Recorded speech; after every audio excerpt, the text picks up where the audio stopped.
Hello everyone, it's time to talk anticipated books for the second half of the year! I am so excited to chat about this. I do this video twice a year where I talk about my most anticipated release of the year, and you know what? I have been so locked in, hyper-focused on my TBR that I haven't been as locked in, as clued in on new releases as I would usually be. But like, going through this list, reading all the synopses, researching what I want to be on this list, I'm so excited. I'm so excited. I actually have no idea how many are on this list. I have not counted. There's got to be at least 30.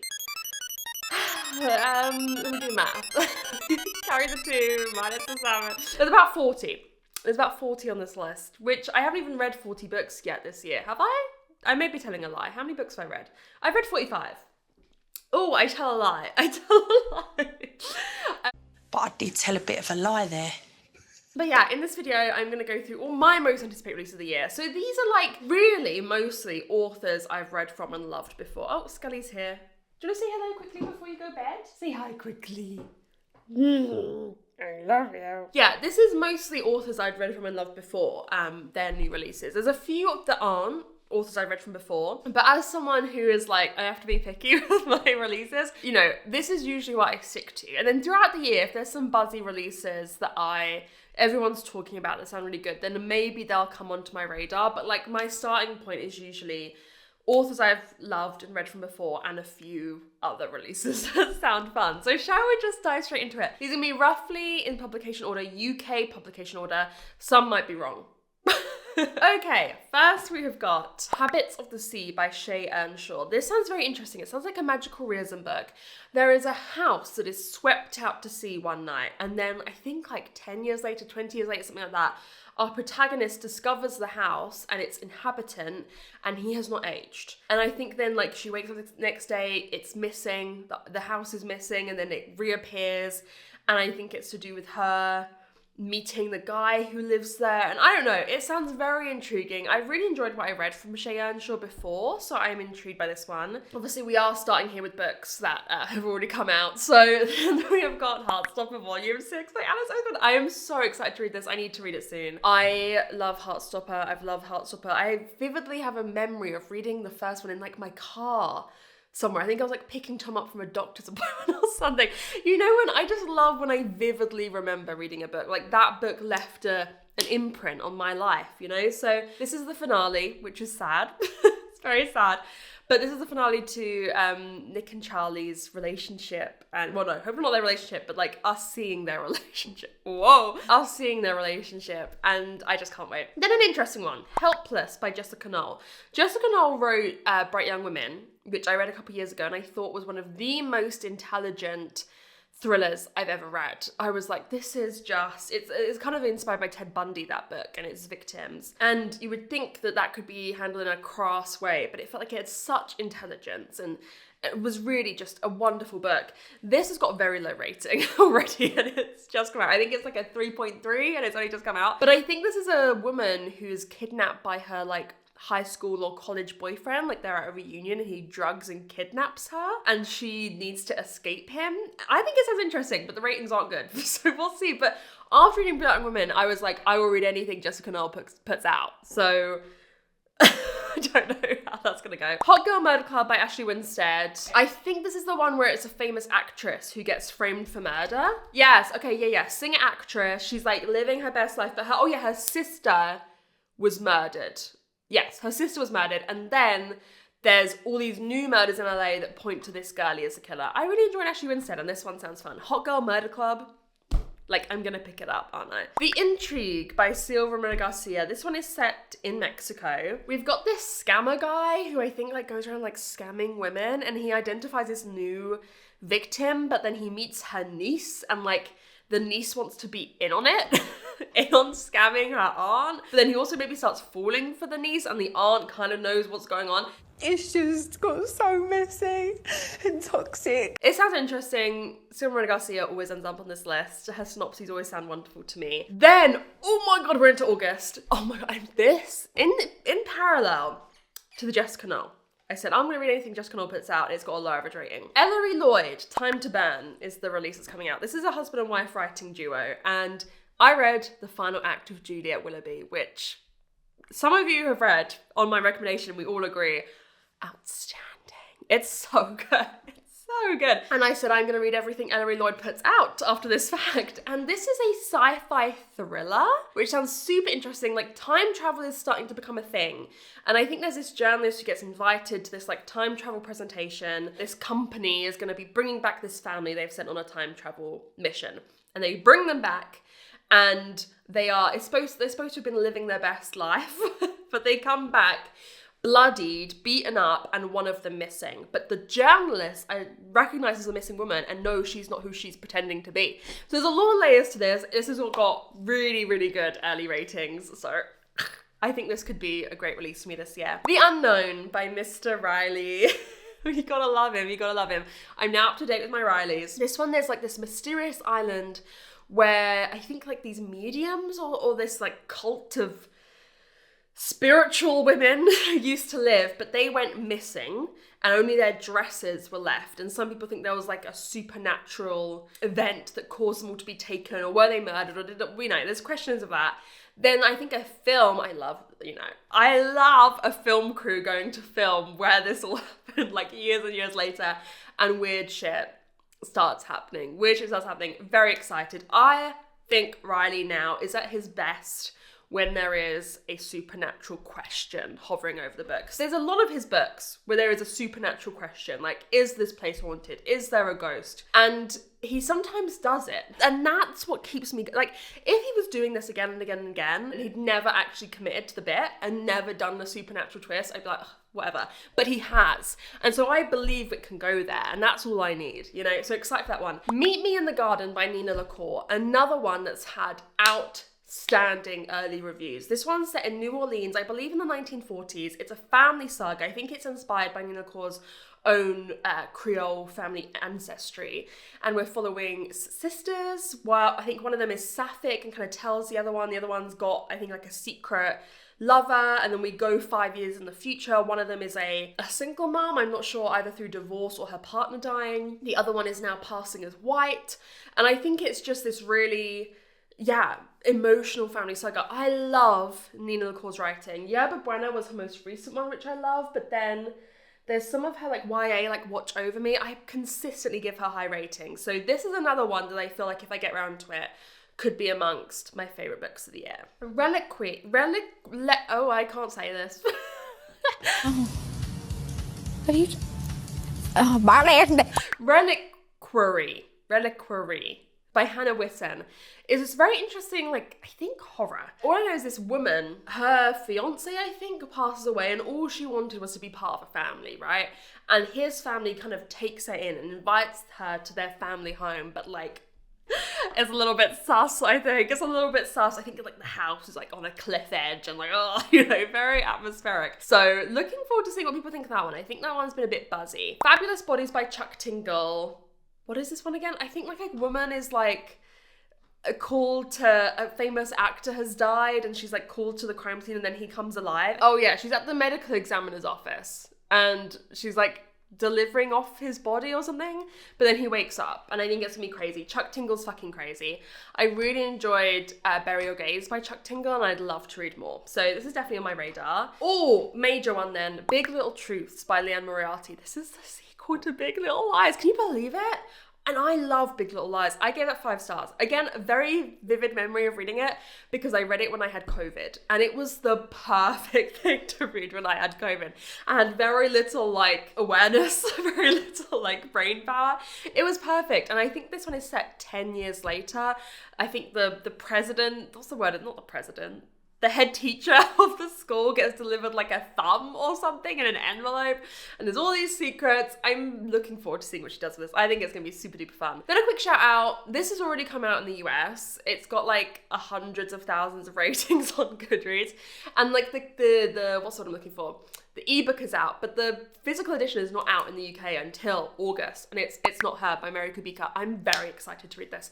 I want to read it. I want to read a Mary Kubica. Also, can we just say there's something about Kubica, Mary Kubica, that's a very fun name to say. I like Mary Kubica. A woman is on holiday, I think, with her her siblings, I can't remember if she's related to the husband or wife, but her siblings' family, the husband and wife are found dead, the niece is missing, and the nephew's safe asleep in his bed, and it's a question of what happened. I think this is going to be good.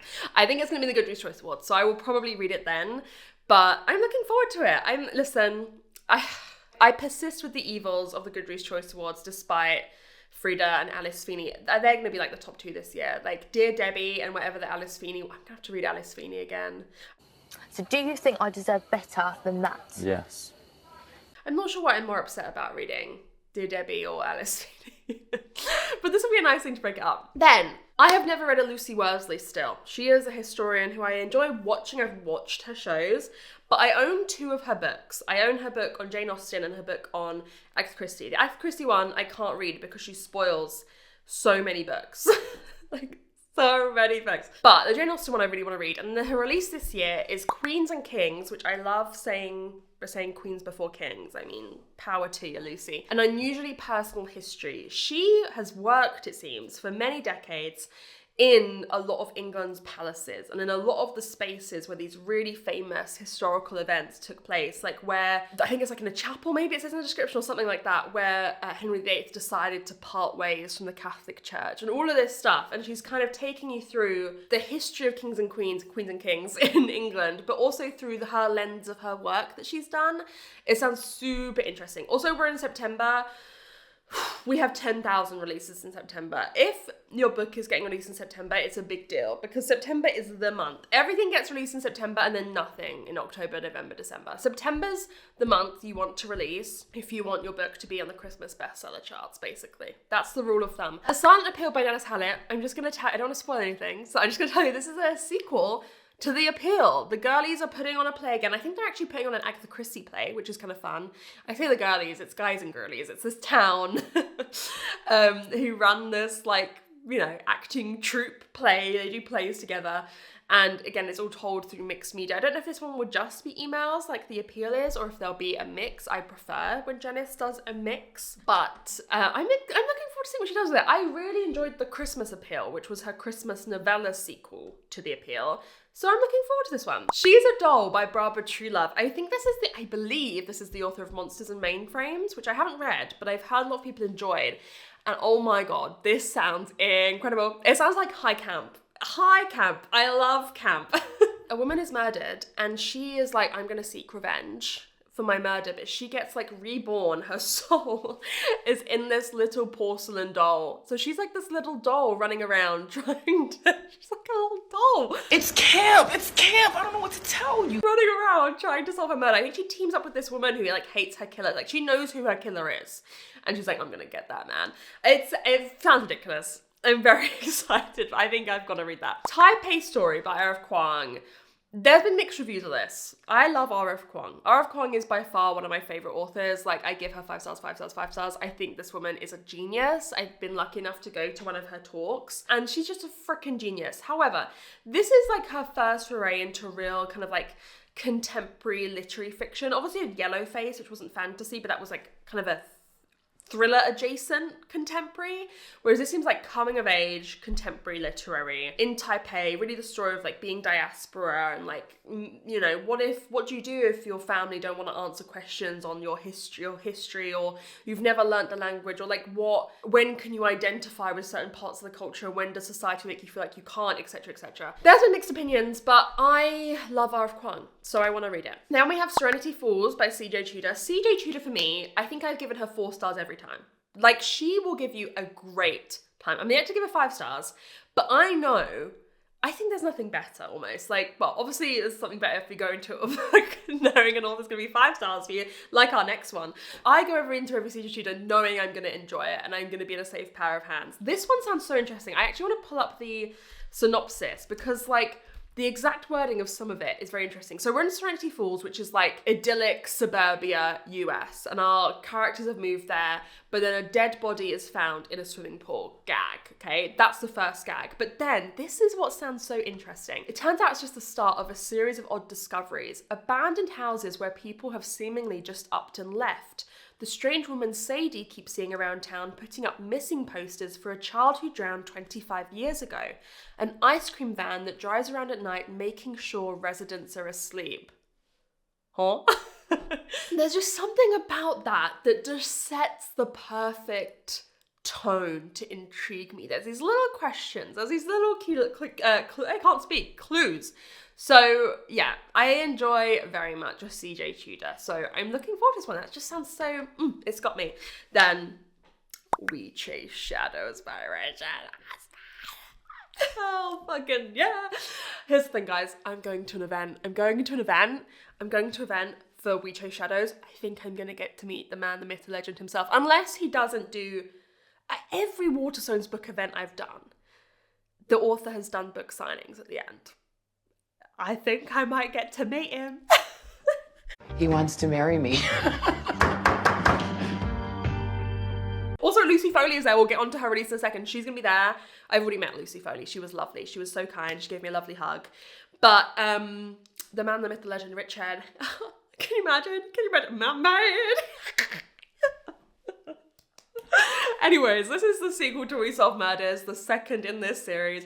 The synopsis doesn't really say anything. Like, okay, well, we're following like a father-in-law and daughter-in-law duo as they solve crime. This series is much more like jet-setty than the Thursday Murder Club. So I think we're going to be in LA, we're going to be somewhere in Europe at some point, I think. We're going to be jetting all over the place, having fun.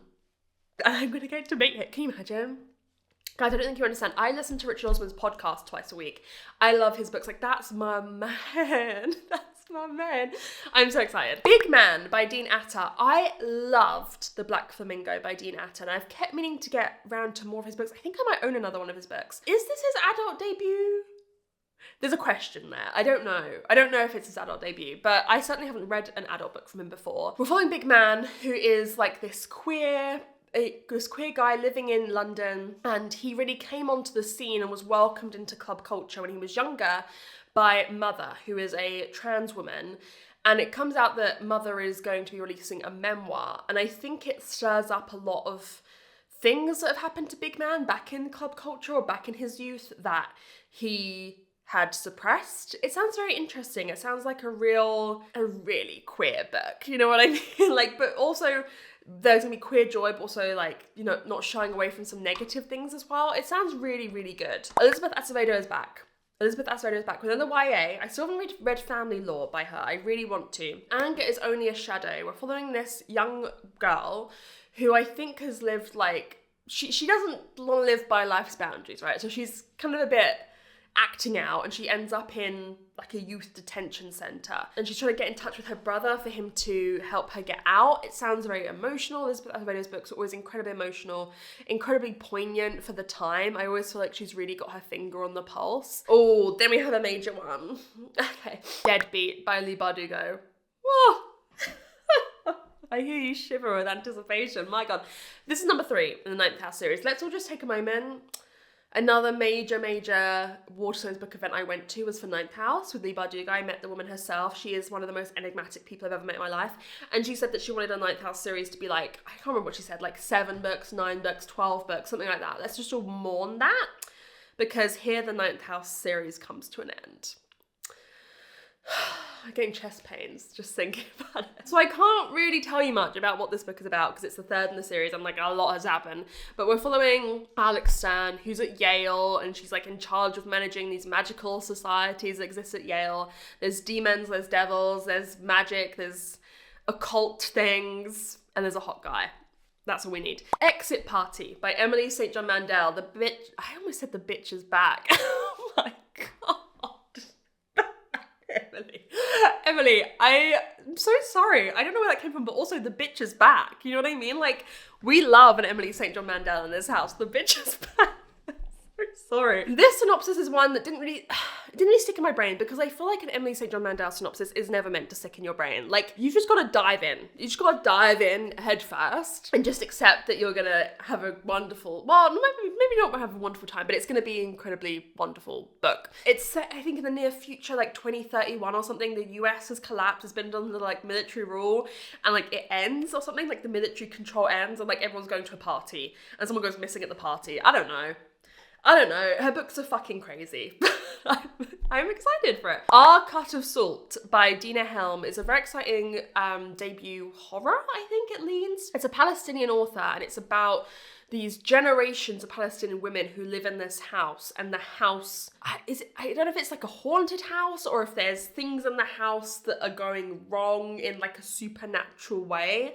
But I think this is really a book about what it is to have a home and lose your home, or your home to be ruined by outside forces, you know, really a discussion of Palestinian identity. So I think this is going to be a really important release this year that I'm very much looking forward to. Oh, then we have Hollywood Ending. By John Green. The bitch is back. The bitch is back. John Green with his adult debut. I'm a bit scared, but I'm also excited. I love John Green. I think I've read every John Green. I loved his YA books when I was younger. They were like the basic. I had a John Green era, and then I had like a Fault in Our Stars era, and then I started reading. Did anyone have this era like when they were 13 or something of reading? There was a lot of like Fault in Our Stars ripoff of like unwell teenagers. Like I read Me, Earl, and the Dying Girl. I read It's Kind of a Funny Story by Ned Vizzini. Like I had a Twilight era, and then I read all the Twilight ripoffs, and then I had a Fault in Our Stars era, and I read all the Fault in Our Stars ripoffs. It happens to everyone. Now I read all the Agatha Christie ripoffs, basically. Anyway, this one is following these actors and the debut of their like really famous film, but it's also their personal lives. It sounds interesting. It feels like he's examining a lot to do with fame and public life and the way we all exist in public life now. That sounds super. I mean, he's like one of the most intelligent men in the world. So, you know, it's gonna be good. Then we have Maisie Wood by the incredible Tananarive Due. I loved The Reformatory. It was really one of my stand-up books the year that I read it. And this one, it's a very brief synopsis. We're following this guy going to, I think it was his aunt's, maybe. She was a very famous black actress in the 1940s and 50s, and he goes to her cabin home in the woods and discovers her rage. It seems there's a spirit at her cabin in the woods that is lonely and angry. And I just, that sounds fascinating, doesn't it? It sounds fascinating. So very much looking forward to that. We spoke about her before, The Bitch is Back. I need to stop.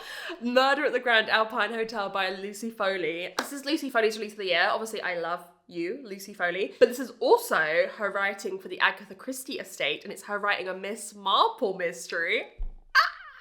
Yes, my team. The dream team. Here's the thing, I've never read Miss Marple. I do really want to read Miss Marple. I've got Murder at the Vicarage. I need to read that ASAP. It's on my TBR. But I love Lucy Foley and I love Agatha Christie. This is so exciting. I want to read you out. Obviously, Murder at the Grand Alpine Hotel, whatever it's called. You can imagine what this book is about.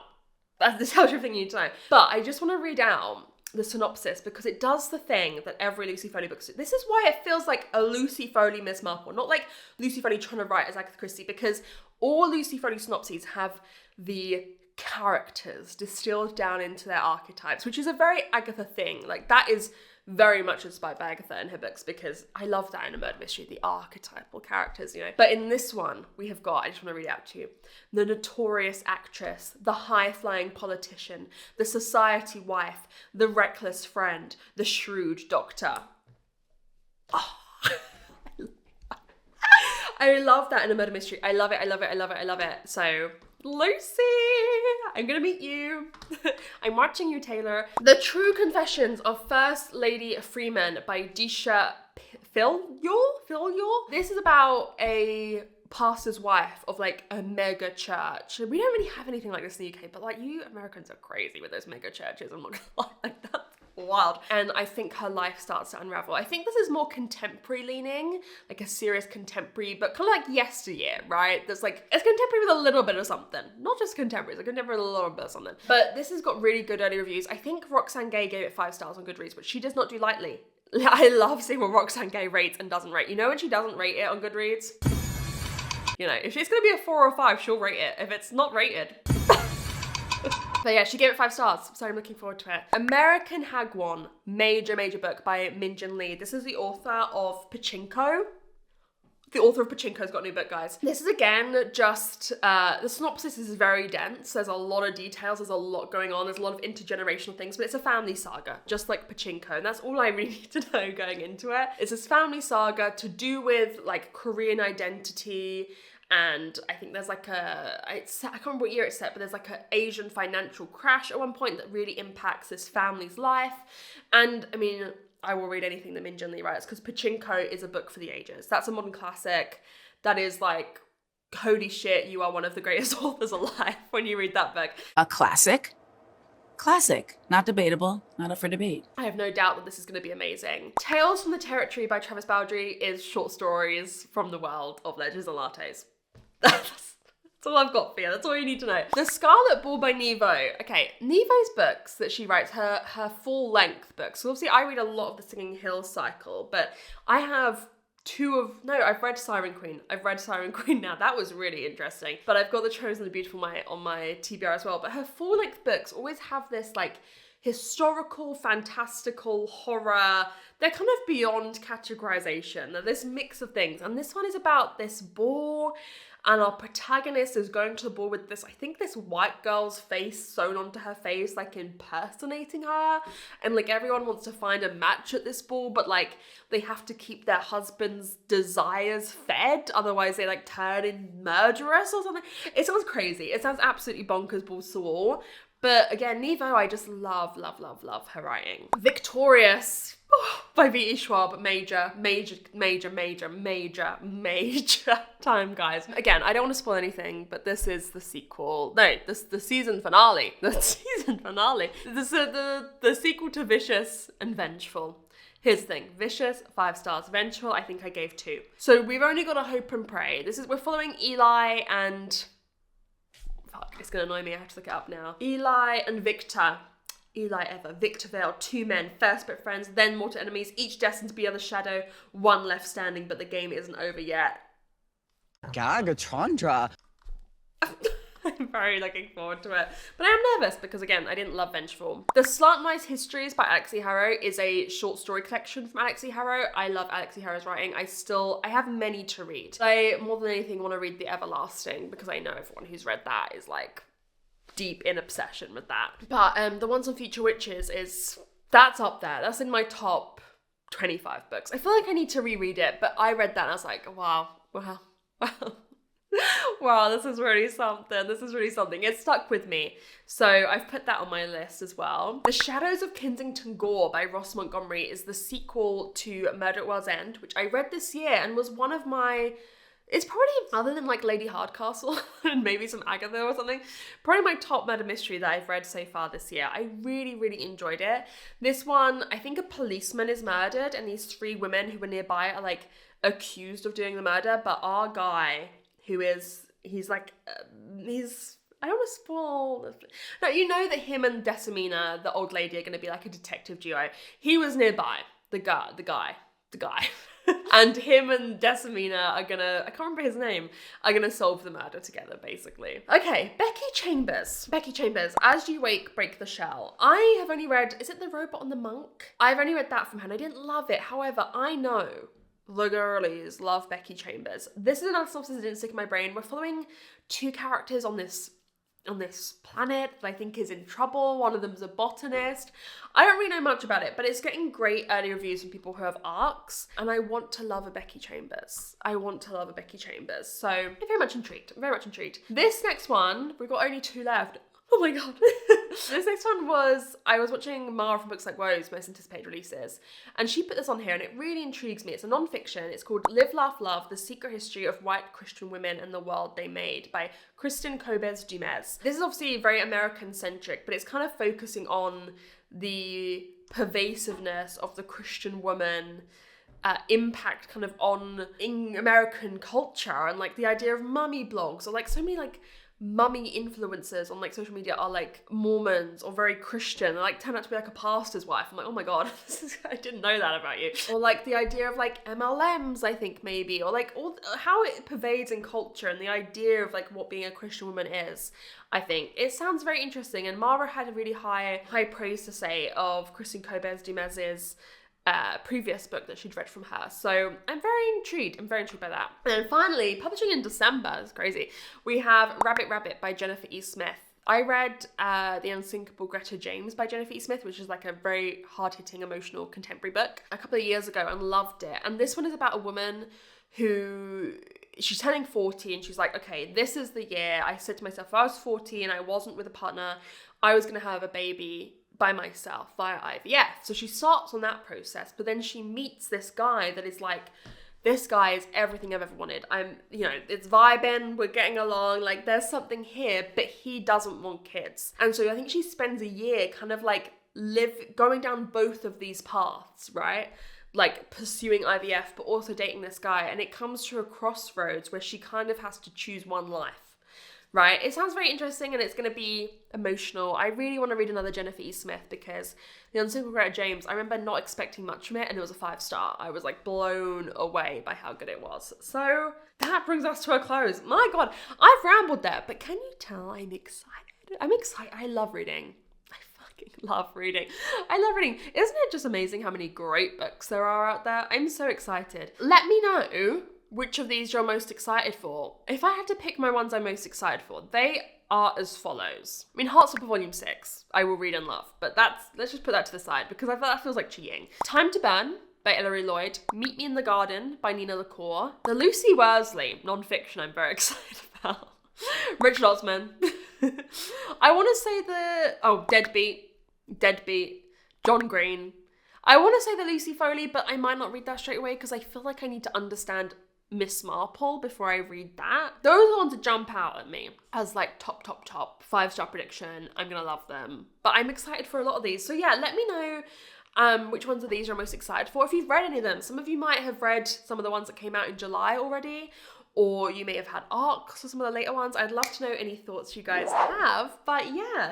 Thank you so much for watching. I hope you're all doing well. I've got a very exciting vlog coming next week. I don't know how it's gonna go yet because I'm filming this like 2 weeks before that vlog comes out, so I've got a lot of time to read. Yeah, I'm excited for the next video I'm gonna show you. But thank you for joining me for this because I love chatting about new releases that I'm excited about. So yeah, I am bad at ending things.